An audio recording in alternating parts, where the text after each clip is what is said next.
for, you pre-lighten blonde hair. And after it's pre-lightened, then you would apply a toner. And they'd say, well, either pre-lighten it to gold, yellow, or pale yellow, and then apply this toner. So I started doing my friends' moms to do double process blonde. And I followed the directions to a T, and the hair looked like hell. Oh my gosh. So what you learn is that color companies do a wonderful job, and the marketing people put together color charts, but a lot of these shades are not tested shade by shade for exactly what they'll perform. Now, when I was asked to join Redken to make color fusion, which was one of the most wonderful things I've ever done, and at Clairol when we made Logix, and later when I made my own brand, we tested every single shade's performance on different types of hair, which I think is the best way to do it. But a long time ago, I mean, people will make a color chart is a marketing tool, an educational book or technical guide or video made by a good colorist. And let's watch that. Made by an excellent colorist is an educational piece. There are a lot of people who are doing education out there.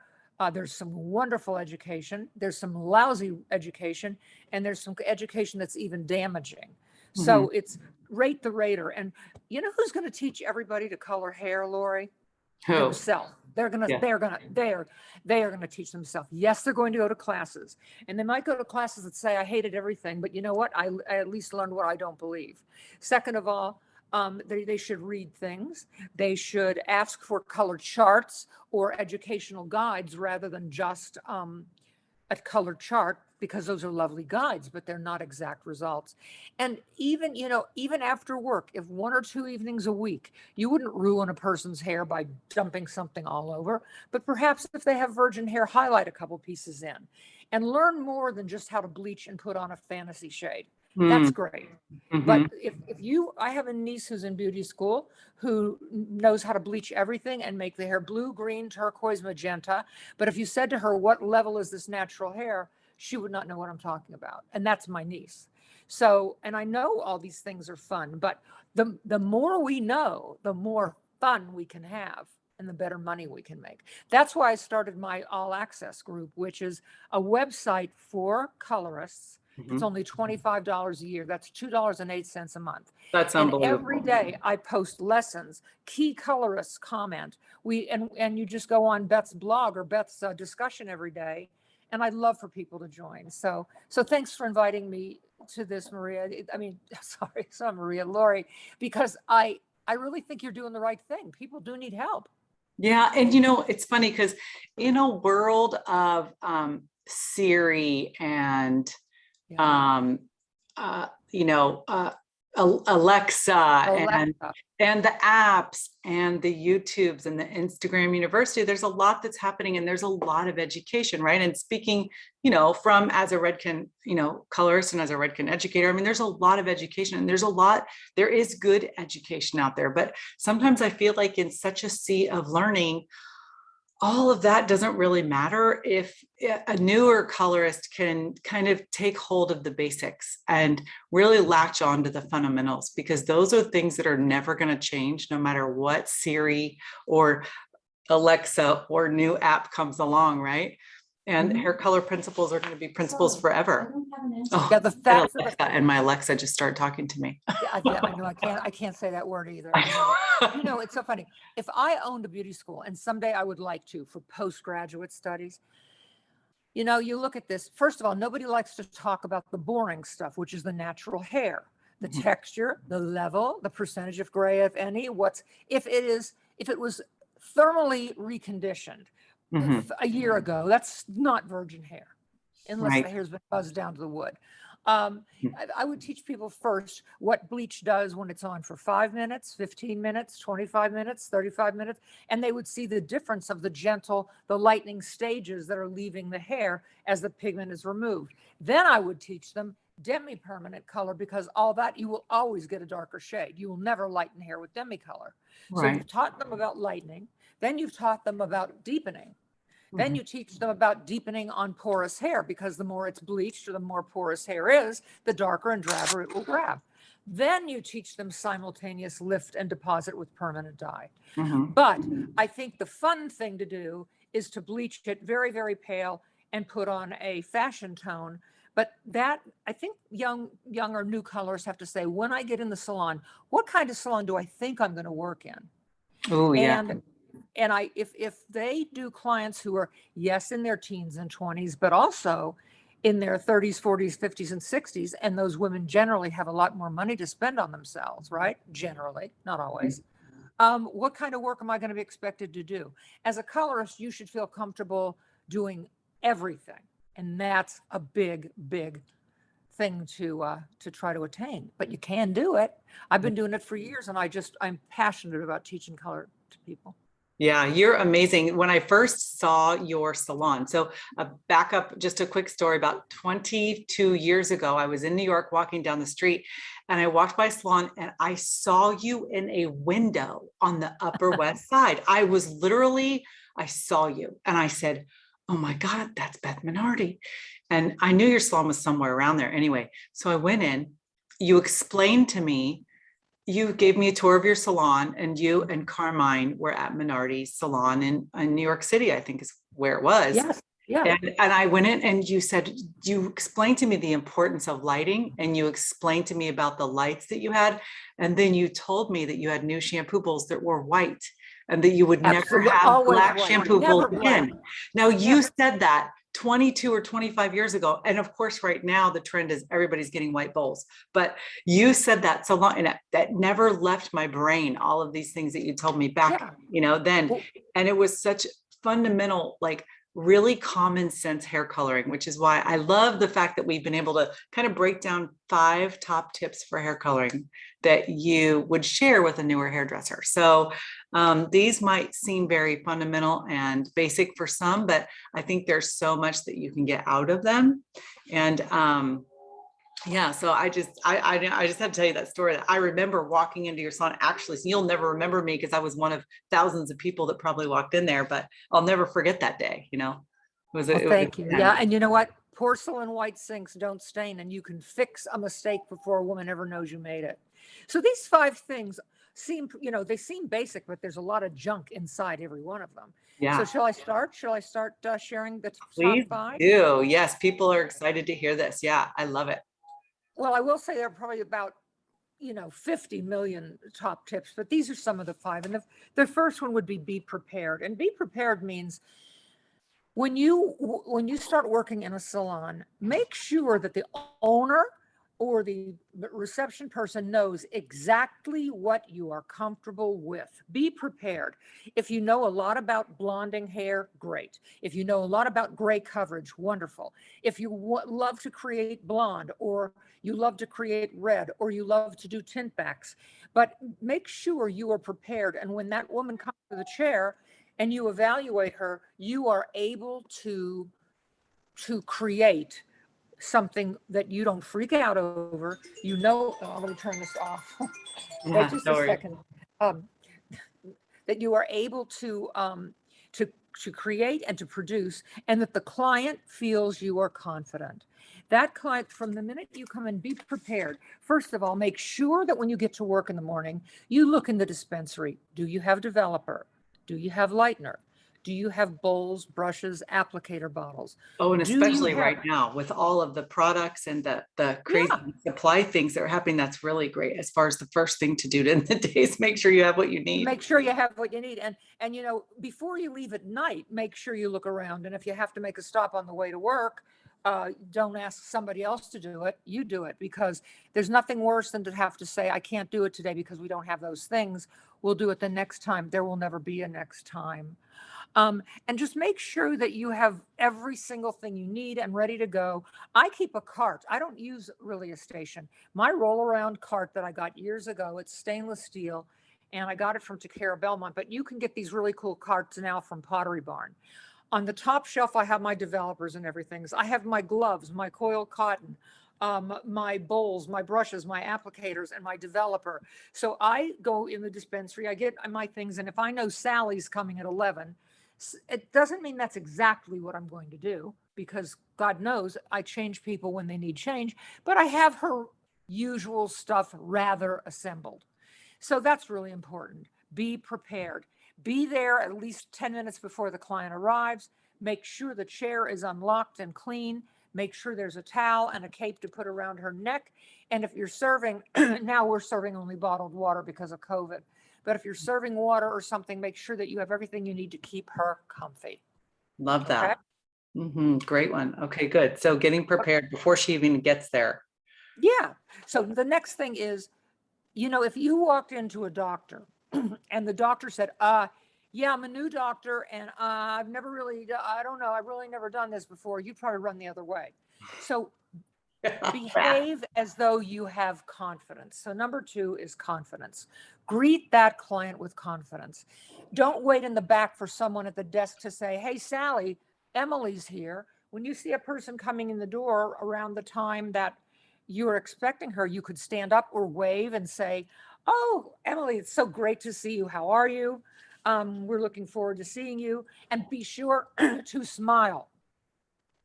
A lot of people, they don't understand that first 10 seconds is so, a woman will size you up, or a man, in 10 seconds, they will either like you or not like you. And I don't mean personally like you, but they will, I want to sit in that chair, or dear God, help me. Right. Somebody on one of the hairdressing sites wrote, she couldn't believe that she sat a client and the client said, well, I hope you're going to do a good job this time. Well, that's really disrespectful and rude. But at the same time, we don't know what happened before. I hope that everything had been correct before. And if it happened to me, I'd put everything down and say, I'm so sorry. I'm shocked that you would say something like that. But I've been doing this a long time.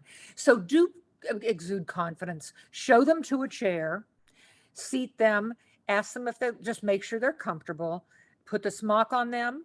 If it's their first time, don't put the smock on, just put a towel around their neck because you're going to consult for a pretty long time. You've got to really look at the client, exude confidence, look at the handbag, the shoes, the glasses, the accessories, the way the woman walks, the way she, remember, a lot of people are very afraid to come into a beauty salon. Yeah, I feel it. Yeah, and you could even say, so it's just so nice to see you today. Or, oh God, I love your bag. Or, where did you come in from today? You look great. You look great. Something to make them feel that you don't. That's why some of these stores have greeters, because they said people are very nervous when they come in. If you have a regular client, that's different. They start knowing you, but at the first time, or if it's your first time doing them, you've got to make them fall in love with you, honey. That's the truth. So meet them with confidence. I love that. And saying the smile too, because like I have a 23-year-old daughter and she graduated college, but she still doesn't greet people with a smile. And I don't know if it's because she grew up with a phone in her hand and her head was down, but I think that you're right, like actually doing a visual, connection with the eyes and the smile is so important, It's really great. I think we have to make eye contact. Like I'm looking at you now. And I mean, if people are seeing me, they see I'm not looking over here and there. You have to, for that moment, the person has to think they are the only person in your life. That's all. Because if they don't feel that, she probably wants to go out. She wants to go get coffee. She doesn't really give a damn about me. So that's really important. Good. Yeah. And the next thing is I can get a motor mouth too. And I've taught myself, especially if they're new to you today, because we're talking to newer colorists. If they're new to you, I love that. I've always said this. It's terrible to say, so what do you want? That's just the most horrific thing. Right.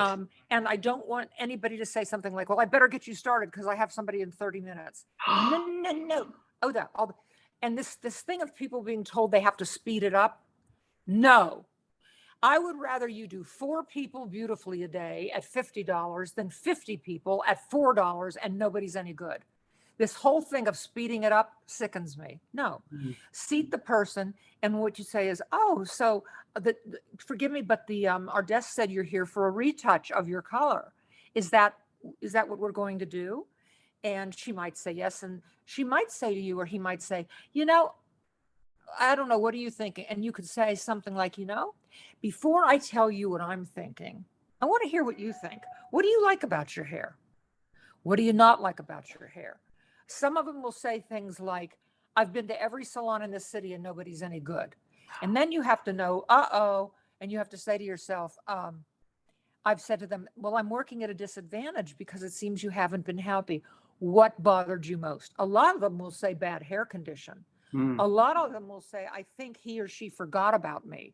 A lot of them will say, what I asked for is not what I got at all. And then when they were finished, the person didn't say, let me help you now. It was, well, see if you like it for a week or so and come back. That's really, no, that's not good. That's not good. And I think if we went for a facial or a makeup lesson or to get our ears pierced or to have a blowout, we wouldn't want somebody to say, just if you don't like it, come back another day. No, I don't think so. I don't think so. So, but let her talk really. And kind of when she starts talking, look at her, look interested, eye contact again, a smile every once in a while. If she says, I think my hair's a little dry, or I think my hair's a little dark, if you believe, you can nod as though they need to know that you heard them.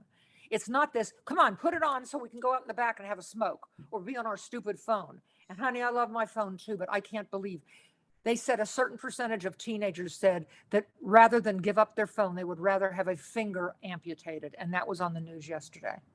Wow. They would rather, yeah. So, you know, I think when you and I were little, there were these giant cell phones, but they had a wire and an aerial. There was not what we have now in a purse, at least when I was a kid. You know, when I was in high school, your phone had a cord that was curly and long and you could reach around the corner so your mother didn't hear. But anyway, we have to worry about, and if the client could please, while you're consulting, not use her phone. Just ask, this is, and say, this is our little time. I know it'll just take a few minutes, but it's so important to me. I'm here to make you happy. Okay. Now, what if they use their phone to show you a photo, like an inspiration? Oh, that's good. Picture? Yeah, yeah. The only thing is you have to say to them, are you aware that this picture was taken perhaps with a flash or with a filter? Now, she shows you a beautiful head of dark honey blonde hair with all these highlights, but she's booked for a single process. You can't say, because you're going to be scared, you're going to say, okay, I can do that. No, you have to say, are you aware? Let me explain to you. That's very pretty. And that would look great on you, but I'll tell you what they did. You have natural light brownette hair. So what I need to do is first lighten your base to a deep blonde. And then we need to highlight or paint your hair with blonde pieces through the hair. And that takes more time and more effort. It's good for them to show you a picture. Sometimes they'll show you, I mean, and I've had women who are in their 50s show me a 30-year-old woman whose hair is down almost to her waist. And they have hair like up to here, you know, up to above their ears, and their hair is super fine. And you can say, I understand what you like about that. Maybe you like the dimension. Maybe you like the richness. Maybe you like the shine. And say, based on what you're showing me, you know, you might be able to achieve it today.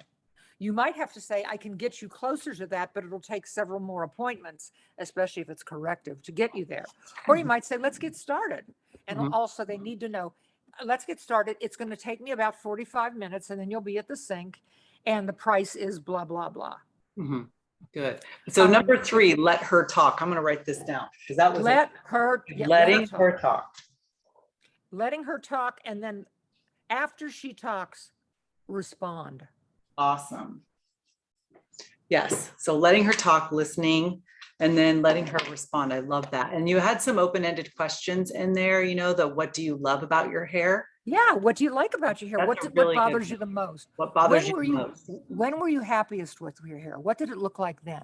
Those are golden questions right there. I hope that anyone who sees this tonight, looks like Linda's on this call, or anybody who hears the replay, those are golden lessons. Linda says, I miss hearing you, Beth. Learned so much about color from you.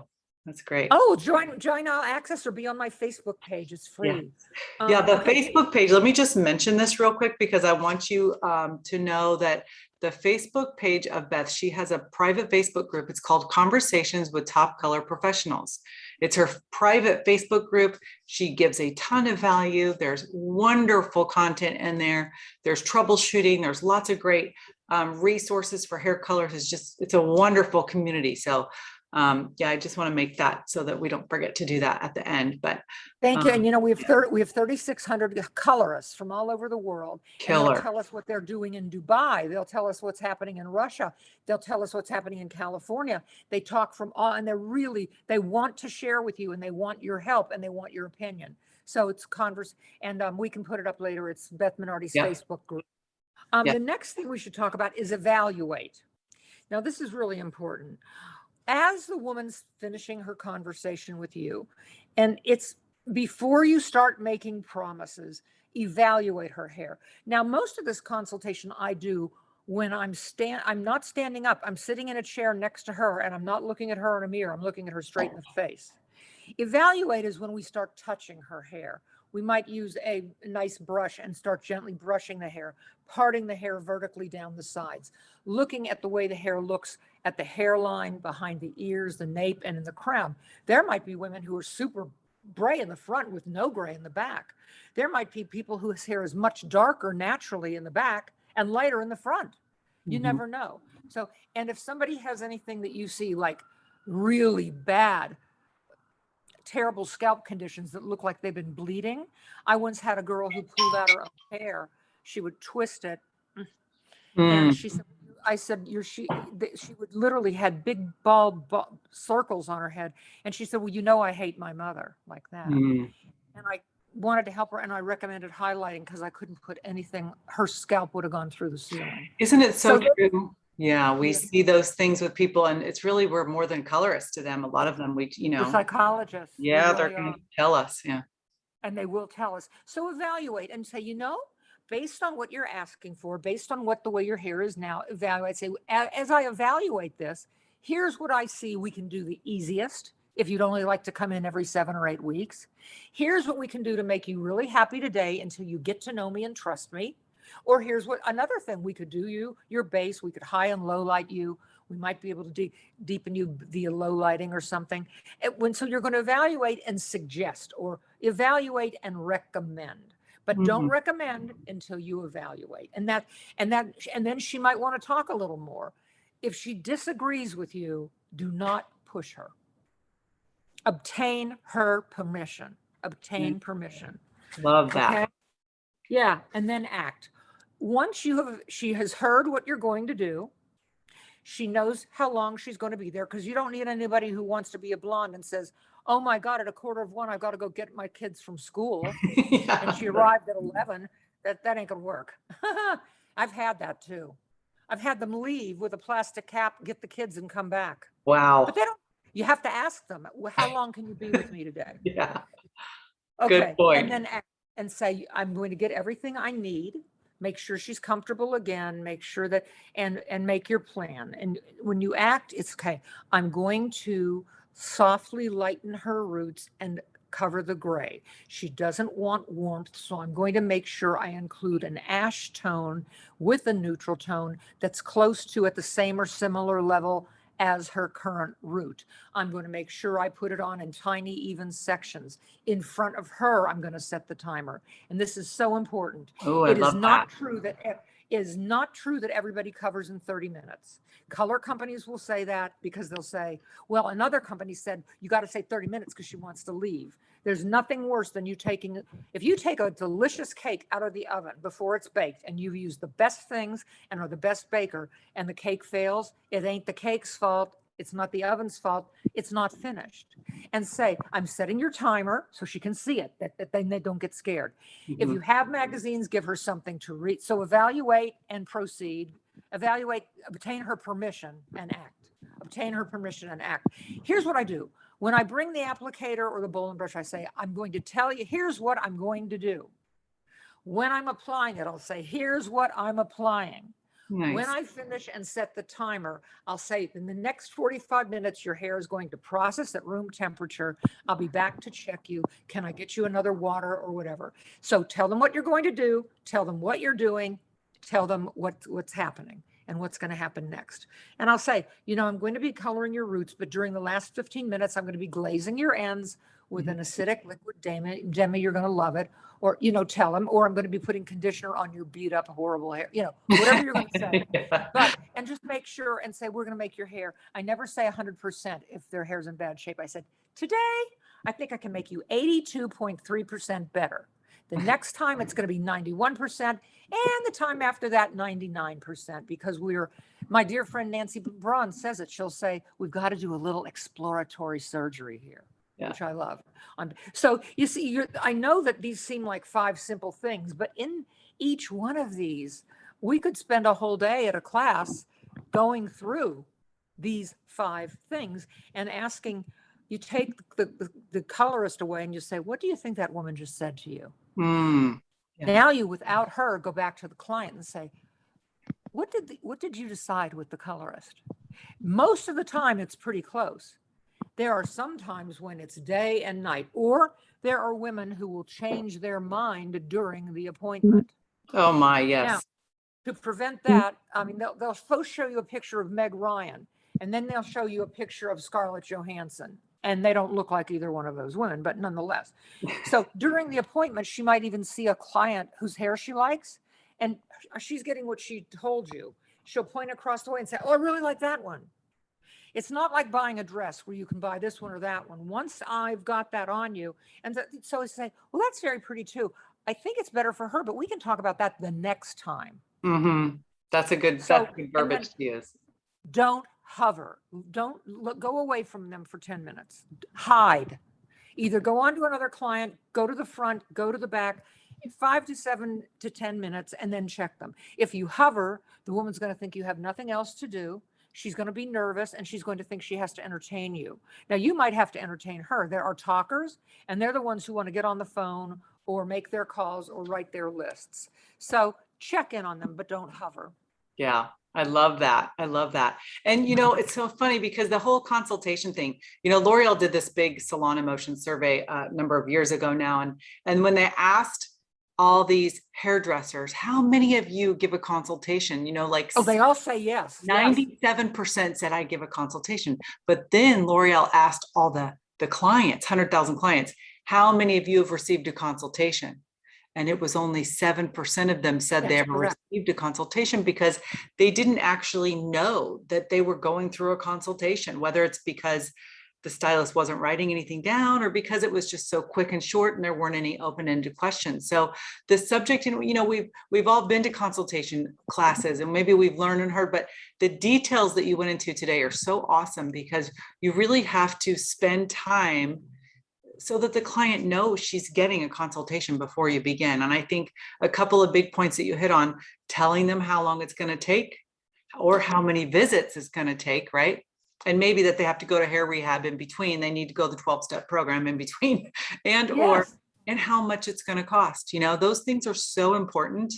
And when the guest feels like you care enough about them to share information, I love that you said, here's what I'm doing now. Here's what I'm, mixing. Here's what I'm, you telling the client what you're doing and what the next step is. I love that too. So those are all just huge, huge points that I really think people will appreciate. Yeah. I had, I have a little hotline. People can pay me and I will answer their color questions. I mean, I'll get right on the phone with them if they're All Access members. And on All Access, people ask me questions every night on my website, but it's so funny. One woman said, well, I'm a Redken. I love Redken. And there's the new color fusion. And she says, and I put it on and it just didn't do anything. I said, well, what did you use? And I think she used like a level 7, I don't know, natural gold or something. And I said, may I ask you, I said, why did you apply that? She told me the natural level of the hair. She said, I don't know. I didn't know what to do. So I just needed to get started. The need to just get started sinks ships. If you're not sure, don't. What my dear friend Eric says, let's avoid regret. Regret is 3.5 hours later when you're running behind, you haven't gone to the ladies' room, you haven't had lunch or a drink of water, the woman is screaming and she's upsetting other customers. You want to kill yourself. Right. And you know what? Avoiding the regret because you avoid always regret make time to fix it. So you might as well make time to start it correctly. Yeah. But the better you are with color, which I know this is what you and I are dedicated, well, you and I can teach anybody how to do color and not screw it up. The more prepared you are and the more you know, the more you're going to just go right through this. If you know that you know how to cover gray and that's all you know how to do, and you know how to do a few hair paintings, start with that. Don't call yourself, I'm the queen of blonde or the queen of double process or the queen or the king of corrective color if you're not. But learn those things. Learn those things. Love that. So to work with you more, you have your site, which is called Beth Minardi All Access. And I'll type it in the chat here so that people can see it. It's www.bethminardi-allaccess.com. And we welcome new members, and every day they go to Beth's posts and they see, I think I've written 180 different, there is a lesson a day, boom, boom, boom, boom. Oh, I'm a member. I love it. I love it. I'm a member. I'm an experienced colorist. I'm an educator, and I love your site. I think it's great. I think because I'm an experienced colorist and I learn from other colorists every day. I just taught in Connecticut. Oh, and yeah. In February, I'm teaching twice in Texas, then in Florida, and then in Boston. So maybe people want to come. And we do announce the classes on the website and on Facebook. Yeah, so these are private classes. You spend all day with students who want to go and learn from you, basics, fundamentals, and advanced, obviously, to become an even better, higher level colorist than what they already are. I love that. And no mannequins, real models. Ooh, good. So unique. Okay, good. So I'm so glad that we did this. I have my course online, Infinity Hair Training, because, and as hairdressers, we never stop learning. So I call it Infinity Hair Training, but the course is called the Hairstylist Accelerator Program. It is for newer hairstylists who are in the industry. And it's really a bridge program for a stylist behind the chair to help get them from rookie to pro, and bringing resources like this to newer hairstylists so that they can learn even more is really my passion and what I love. And I'm just so grateful that you were willing to come on tonight and have this wonderful little conversation with your top 5 tricks. I mean, I feel like we could do an encore another time and just talk about hair color and levels and all that kind of stuff. But I mean, you did it all. So people who see this replay, people who have never seen Beth Minardi before, just know she is an industry icon and colorist. She is an amazing human and a wonderful leader in the hair color industry for many, many years. Now, you have your own line of color now. You're demi. I do, but I also I'm a consultant for a group called Beauty Quest. Beauty Quest has bought a number of lines, and one of them that I'm helping them work on, they have some wonderful lighteners and 10-minute color. It's Rusk hair color. Okay. I'm helping them, but when I teach, it does not matter what brand you use, Wella, Redken, L'Oreal, whatever. I teach color as a science and as an art and a subject, because what I've seen, and I know you have, Lori, people who work in a salon that's all Wella one day, and the owner gets a deal on Schwarzkopf, and the next day everything's Schwarzkopf, and they say they can't color the hair. Yes, they can. A good colorist understands that there are no exact matches. Those stupid comparison charts, they're comparisons, but an apple is not an orange. They're both fruit, But I love working with new colorists, and I love your color accelerator program. I'd love to put that up on my social media as well. Yeah, absolutely. I think we have the same purpose. And also my program is non-branded, non-Redken branded. I'm a Redken artist, but any hairstylist who leaves school, whether they go to an Aveda school, Paul Mitchell school, they will sometimes, I've seen that need. There's a gap in our industry. If they don't have a good salon or a mentor near them, if they don't work near you in New York, or if they don't work near me, or if they don't work near, my friend Linda on here, it's hard for a hairstylist who's left out there alone, trying to survive on Instagram University and seeing things happening that aren't real. And I see, a hired actress saying that she's using powder lightener on her scalp, which is a no-no, and she's doing that. And then she's a beautiful actress, and it's not her applying it. She said, "Let me start," and then she said, "Tomorrow I'll be back to show you what it looked like," because a hairdresser finished it and a hairdresser toned it and blew it out. But if I'm a lady at home and I don't have any point of reference. You know, the reason women goof their hair up at home is they don't know where they're starting, and they think that the pretty lady on the box is how they're going to turn out. Oh No. my gosh, right? Lots to talk about, Lori. Thank you so much. This has been such a treat. I mean, you are one of my favorite hair colorists of all time, one of my very first platform artists I ever learned from. And I am so grateful that we had all of your words of wisdom. We've got your top 5 things here. For anybody left in here in this chat, you put your email address in the chat. I will send you this document. It kind of goes into her top 5 things. And it's the details of kind of this, the summary of what she talked about. So put your email in the chat so we can send this document to you. You'll have it. And if you want to link up with, if any newer stylist, Infinity Hair Training is my site. And then I did link Beth's as well. And you'll see that in the chat as well. So thank you so much, Beth, for being here. And I really appreciate you and all of the value you bring to our industry. So yeah, and Chantel left her email, and so did Linda. So we'll make sure to send that out. And for those of you on the replay, if you need more information from us, you can email lorifudens@gmail.com. That's LORIFUDENS @gmail, or Beth Minardi, all access. What's your email address? Or Beth Minardi @gmail is my email. There you go. Beth Minardi @gmail. So both of us are Gmail users. Good deal. Okay, thank you. I've been very, very, very honored to speak with you all. Thanks, Lori. Yes, I appreciate you very much, and we'll talk to you soon. Bye, everybody. Thanks, Lori. Bye-bye.